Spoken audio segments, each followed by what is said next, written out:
Assalamualaikum warahmatullahi wabarakatuh. Saya Dini Fikriah, saya dari kelompok 1 akan sedikit memaparkan tentang karakteristik syariah. Namun sebelum ke karakteristik, ada baiknya kita ketahui dulu apa sih pengertian syariah. Nah, syariah itu adalah segala sesuatu yang telah ditentukan atau yang telah ditetapkan oleh Allah untuk hambanya, baik itu menyangkut akidah, menyangkut ibadah, menyangkut akhlak maupun muamalah, guna untuk merealisasi kebahagiaan umatnya dan keselamatan umatnya di dunia maupun di akhirat. Nah, sesuai dengan ayat Al-Quran surat Al-Jasiyah ayat 18 yang artinya, kemudian kami jadikan kamu berada di atas suatu syariat atau peraturan dari urusan itu, maka ikutilah syariat itu dan janganlah kamu ikuti hawa nafsu orang-orang yang tidak mengetahui. Lanjut ke karakteristik syariah. Karakteristik syariah diantaranya yaitu tadi udah jelas, satu, syariat itu udah ketetapan dari Allah. Nah, yang kedua, syariat itu berasal dari Al-Quran dan As-Sunnah. Yang ketiga, syariat bersifat tetap dan tidak berubah. Terima kasih. Dilanjut kepada maaf bila banyak kekurangan. Wassalamualaikum warahmatullahi wabarakatuh. Selanjutnya, saya Iqma Fauziah dari kelompok 1 ingin menjelaskan tentang karakteristik fikih. Sebelumnya telah dijelaskan oleh teman saya tentang karakteristik syariat dan akan dilanjutkan oleh saya tentang karakteristik fikih.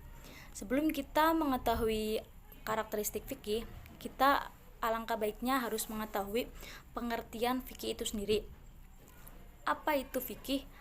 Fikih adalah suatu bidang ilmu dalam syariat Islam yang membahas persoalan hukum yang mengatur segala aspek kehidupan seorang muslim, baik tentang pribadinya, tentang bermasyarakat, bahkan tentang kehidupan dengan Tuhannya. Itu pengertian fikih. Adapun aspek fikih ialah yang pertama, fikih adalah hasil pikiran fuqaha. Fikih itu jadi hasil dari pikiran fuqaha. Apa itu fuqaha? Yang belum tahu fuqaha, fuqaha ialah seorang ahli fikih, ulama-ulama fikih. Dan yang kedua, fikih mengalami perubahan seiring dengan tuntutan ruang dan waktu. Jadi ilmu fikih itu menurut saya fleksibel karena dia mengikuti perubahan seiring ruang dan waktu. Dan selanjutnya, fikih itu banyak berbagai ragam. Jadi fikih itu ada berbagai macam. Yaitu yang pertama ada fikih jinayat, ada fikih ibadah, fikih muamalat, dan fikih munakahat. Itu macam-macam fikih.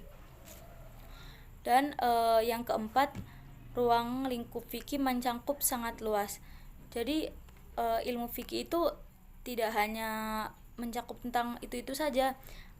Ruang lingkupnya sangat luas. Seperti yang dijelaskan tadi di pengertian, dia membahas berbagai aspek kehidupan. Jadi semua aspek kehidupan tuh ada itu di fikih. Yang selanjutnya, fikih adalah suatu ilmu yang mempelajari bermacam-macam aturan hidup manusia, baik yang bersifat individu maupun yang berbentuk masyarakat sosial. Jadi ilmu fikih ini enggak semena-mena mempelajari tentang kehidupan kita sendiri aja, enggak. Tentang kehidupan individu kita, tentang bermasyarakat sosial, ada di fikih. Terus selanjutnya, jangkauan fikih sangat luas, yaitu membahas masalah-masalah hukum Islam dan peraturan-peraturan yang berhubungan dengan kehidupan manusia. Sama ini kayak yang nomor berapa ya tadi, lumayan mirip sih. Jangkauan fikih itu sangat luas, nggak terpatok pada suatu itu aja gitu. Jadi masalah-masalah hukum Islam terutama, dan peraturan-peraturan yang berhubungan dengan kehidupan manusia. Jadi segala aspek kehidupan manusia gitu, entah aspek ibadah dengan keluarga atau dengan yang lainnya, ada di fikih. Terus ini mungkin yang terakhir, yang menjadi sumber fikih. Yang menjadi sumber fikih itu yaitu yang disepakati oleh para ulama.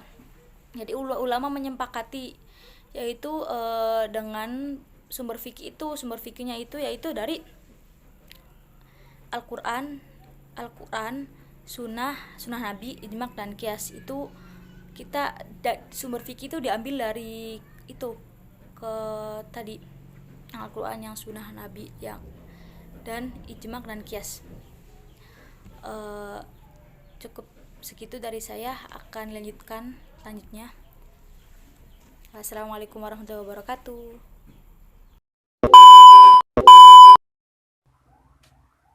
Oke, terima kasih materi. Selanjutnya saya akan memaparkan materi yang terakhir. Sebelumnya saya akan memperkenalkan diri. Nama saya Muhammad Masnun, nomor induk mahasiswa 18083060056. Selanjutnya saya akan sedikit memaparkan materi tentang konun atau taknin. Konun atau taknin, etimologi, membentuk undang-undang, kaidah, membuat peraturan. Menurut terminologi, konun yaitu undang-undang. Berarti kumpulan undang-undang atau hukum produk manusia yang dikemas untuk perkara tertentu dan dalam bidang-bidang tertentu, seperti undang-undang, pidana, dan lain-lain. Konun ialah kumpulan hukum produk manusia yang digunakan untuk menyelesaikan dan memutuskan perkara manusia yang berselisih. Konun juga adalah produk manusia yang pertama kali dikenal, yaitu di Hammurabi di negara Babilonia, wilayah Irak. Sedangkan kumpulan konun klasik yang paling terkenal adalah Undang-Undang Romawi. Menurut Yusuf Qaradawi, terdapat perbedaan mendasar antara syariat dengan konun jika ditinjau dari 3 aspek. Yang pertama, aspek pembuatan. Konun itu pembuatan manusia, sedangkan syariah produk Allah SWT. Dan yang kedua, aspek wahyu. Konun bersifat temporer, sesuai kebutuhan masyarakat, sedangkan syariah sudah jelas dan pasti tegas. Yang ketiga, aspek kepentingan, sesuai keinginan adat, kepentingan, bahkan bernuansa politik dan kekuasaan. Oke, cukup sekian pemaparan dari saya selaku pemateri terakhir. Kurang lebihnya mohon maaf. Assalamualaikum warahmatullahi wabarakatuh.